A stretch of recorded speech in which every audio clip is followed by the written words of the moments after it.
Hello friends, welcome back to our channel. तो आज की इस वीडियो में हम बात करने वाले हैं मायरिया कॉइन के बारे में, जिसकी प्राइस में आप देखोगे वन डे मूवमेंट के अकॉर्डिंग यहाँ पे डंपिंग देखने को मिल रही है। अगर हम बात करें इसके 7 डे परफॉर्मेंस की, तो उसके अकॉर्डिंग भी कंटिन्यू हमें इसके प्राइस में डंपिंग ही देखने को मिली है। जो अच्छी खासी यहाँ पे रिकवरी थी वो हमें लास्ट मंथ में देखने को मिली थी, जब इसका प्राइस 0.0044 तक भी रीच कर गया था। और उसके बाद से अगर हम बात करें तो आप देखोगे तो प्रेजेंट मोमेंट में मार्केट ऑल ओवर ही डाउन में जा रहा था। इसकी ये जो इसने 1 मंथ के अकॉर्डिंग रिकवरी ली थी, उस सिचुएशन में अगर हम बीटीसी की बात करें तो वो भी काफी अच्छा रिकवर हुआ था।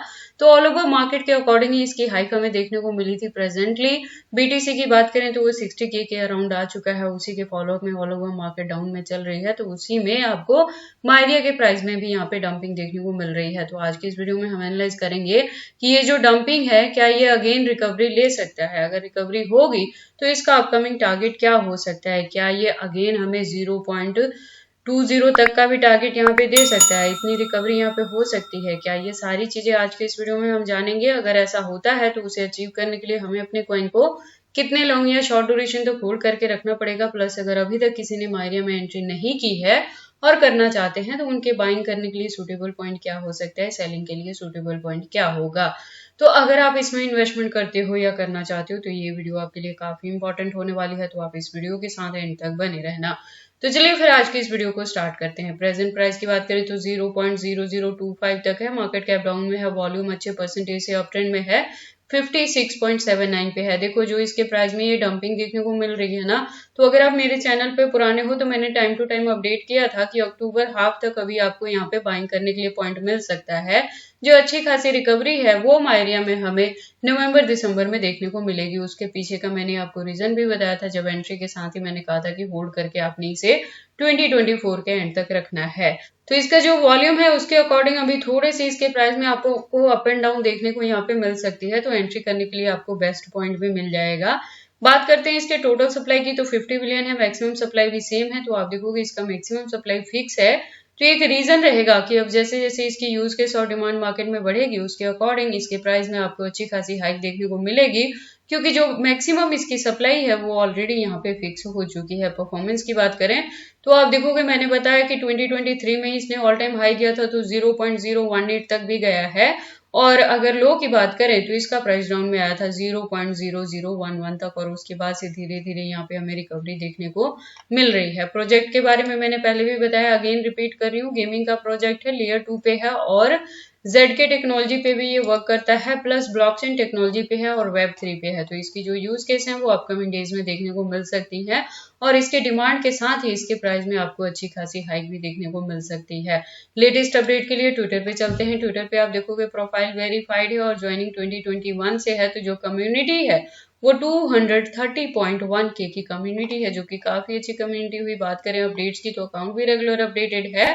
आपको यहाँ पे आज की डेट में भी अपडेट्स देखने को मिल जाएंगे। इससे ज्यादा डीप इन्फॉर्मेशन के लिए आप इसके वेबसाइट पे विजिट कर सकते हो, जहाँ पे काफी सारी इन्फॉर्मेशन दी गई हैं। तो अगर आप इसके बारे में फर्स्ट टाइम सुन रहे हैं और एंट्री करना चाहते हैं तो ऐसा करने से पहले आप एक बार इसके वेबसाइट को क्लियरली अंडरस्टैंड कर लें, इसके प्रोटोकॉल्स को एनालाइज कर लें, सो दैट आपको पता लगे कि ये कॉइन मार्केट में किस प्रोटोकॉल्स पे वर्क करता है। जैसे मैंने आपको बताया ना कि ये लेयर 2 का प्रोजेक्ट है, तो और वेब 3 पे वर्क करता है, ब्लॉकचेन पे है। तो इसकी जो यूज केस है ना, तो ट्रांजेक्शन के लिए यूज किया जाता है इसको, जिसमें ये काफी हाई स्पीड से यहाँ पे ट्रांजेक्शन होती हैं, जिसकी वजह से इसकी जो यूज केस है वो अपकमिंग डेज में देखने को मिलेगी। देखो मायरिया में जब भी एंट्री करवाई थी मैंने तब भी कहा था कि जो गेमिंग का प्रोजेक्ट रहता है वहां पे होल्डिंग का ड्यूरेशन लॉन्ग रहता है। तो इस एंट्री के साथ मैंने कहा था कि एटलीस्ट 2024 के एंड तक लेके चलेंगे। उसके पीछे का रीजन क्या है, आप देखोगे कि ये जो मायरिया प्रोजेक्ट है ये इथेरियम इकोसिस्टम बेस्ड प्रोजेक्ट है। तो आप यहाँ पे जितने भी इस साल आए थे ना प्रोजेक्ट इथेरियम वाले, वहां पे आपको जो अनलॉकिंग देखने को मिलेगी वो जैन 2025 को देखने को मिलने वाली है। और इसके प्राइस में ये जो भारी डंपिंग देखने को मिली, तो इसके पीछे का रीजन था कि जुलाई यहाँ पे 2024 में अनलॉकिंग हुई और उसके बाद से इसके प्राइस में काफी डंपिंग देखने को मिली, जो आपके बाइंग करने के लिए सूटेबल पॉइंट रहा। तो अभी क्या होगा कि जैन 2025 से पहले एक अच्छी खासी यहाँ पे रिकवरी आपको अगेन देखने को मिलेगी, जिसको अचीव करने के लिए ही मैं आपको कह रही हूँ कि आप होल्डिंग का ड्यूरेशन 2024 के एंड तक लेके चलें। उस रिकवरी में जाके दिसंबर में हम कुछ परसेंटेज ऑफ अपने कॉइन से प्रॉफिट बुक करेंगे, रेस्ट ऑफ को स्टिल हम यहाँ पे होल्ड करके रखेंगे, क्योंकि इनका जो अपकमिंग टारगेट है आप देखोगे कि जुलाई 2027 तक का प्लान है। तो यहाँ तक जाते जाते हमें काफी कुछ इसमें देखने को मिल सकता है। यूज केस के रिलेटेड मैंने आपको यहाँ पे पहले ही बताया कि यहाँ पे क्या होता है, utilize zero knowledge roll-up ZK roll-up technology to bundle large number of transfer into a single transaction to facilitate up to 9000 transactions per section। तो इसकी जो ट्रांजैक्शन की स्पीड है उसको इम्प्रूव करेगी और जिसकी वजह से इसकी डिमांड मार्केट में बढ़ेगी। एक्सचेंजेस की बात करें तो देखो बाइनेंस पे अभी ये नहीं है, अगर इसकी लिस्टिंग बाइनेंस पे होती है तो आपको ऑल ऑफ सडन ही मायरिया में काफी अच्छी हाइक देखने को मिल जाएगी। उससे पहले की अगर हम बात करें तो ये Bybit, OKX, गेट.io, KuCoin, MEXC, Bitget जैसे फॉरेनर एक्सचेंजेस पे प्लस इंडियन एक्सचेंजेस की बात करें तो यूनिस्वैप जैसे पे भी इसकी लिस्टिंग हो चुकी है। टोटल की बात करें तो 18 एक्सचेंजेस पे ये आ चुका है।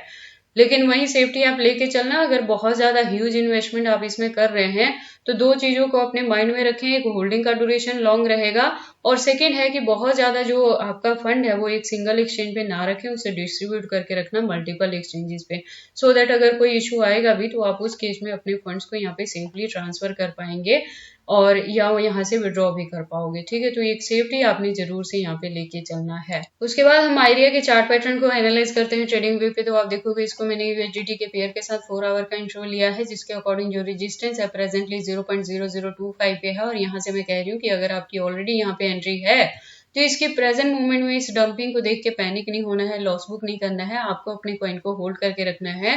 होल्डिंग का ड्यूरेशन 2024 के एंड तक लेके चलना है और अगर अभी तक किसी ने एंट्री नहीं की आप करना चाहते हैं तो इसका जो वॉल्यूम है वो अच्छे परसेंटेज से अप में है, तो बहुत ज्यादा अभी आपको अब इसमें डंपिंग देखने को नहीं मिलेगी। हो सकता है कि थोड़ी सी फ्लक्चुएशन हो तो 0.0020 तक जाए, तो उस पॉइंट पे जाके आप इसमें एंट्री कर सकते हैं। होल्डिंग का ड्यूरेशन सेम एज ही आपको लेके चलना है 2024 के एंड तक। और अगर इससे ऊपर भी किसी की यहाँ पे एंट्री रही है 0.0050 के अराउंड भी, तब भी प्रेजेंट मोमेंट की इस डंपिंग को देख के पैनिक मत होना। ऑल ओवर ही मार्केट प्रेजेंट सिचुएशन में डाउन में है, आपने उसे होल्ड करके रखना है। अपकमिंग डेज में एक रिकवरी के थ्रू भी मायरिया काफी अच्छा यहाँ से रिकवर कर जाएगा। अगर इसी के बिटवीन में हमें यहाँ पे बुल रन देखने को मिलेगी तो मायरिया में काफी अच्छा हमें टारगेट देखने को मिल सकता है, 5x to 10x तक भी ये दे सकता है। लेकिन जब भी न्यू एंट्री लें तो इस चीज को माइंड में रखें कि ये गेमिंग का प्रोजेक्ट है, तो गेमिंग के प्रोजेक्ट में होल्डिंग का ड्यूरेशन थोड़ा रॉन्ग रहता है, क्योंकि जब वो ट्रेंड गेमिंग का मार्केट में रिपीट होता है तभी आपको इसके प्राइस में अच्छी खासी हाइक देखने को मिलती है। बाकी आपको इसमें एंट्री करनी है या नहीं करनी, अगर करते हैं तो इसे कितने लॉन्ग या शॉर्ट ड्यूरेशन तक होल्ड करके रखते हैं, ये सारी चीजें आपकी पर्सनल चॉइसेस हैं। बट जब भी आप इन्वेस्टमेंट करते हो एक बार अपने भी यहाँ पे भी इन सारी चीजों को जरूर एनालाइज कर लिया करें। और अगर आप मायरिया में मेरे गिवन पॉइंट पे एंट्री कर रहे हो, मेरी वीडियोस को फॉलो अप कर रहे हो, तो आप मेरे चैनल के साथ ट्यून्ड अप रहना, क्योंकि मैं टाइम टू टाइम चैनल पे अपडेट करती रहूंगी कि किस पॉइंट पे जाके आपको और ज्यादा बाइंग करनी है, कितने पे जाके आपने कितने परसेंटेज से प्रॉफिट बुक करना है और कितने परसेंटेज ऑफ अपने कॉइन को आपने होल्ड करके रखना है इसके अपकमिंग ईयर्स के लिए। तो ये सारी इन्फॉर्मेशन कैसी लगी मुझे कमेंट करके बताएं। इस वीडियो को लाइक करें, चैनल को सब्सक्राइब करें और इस वीडियो को शेयर करें अपने दोस्तों के साथ।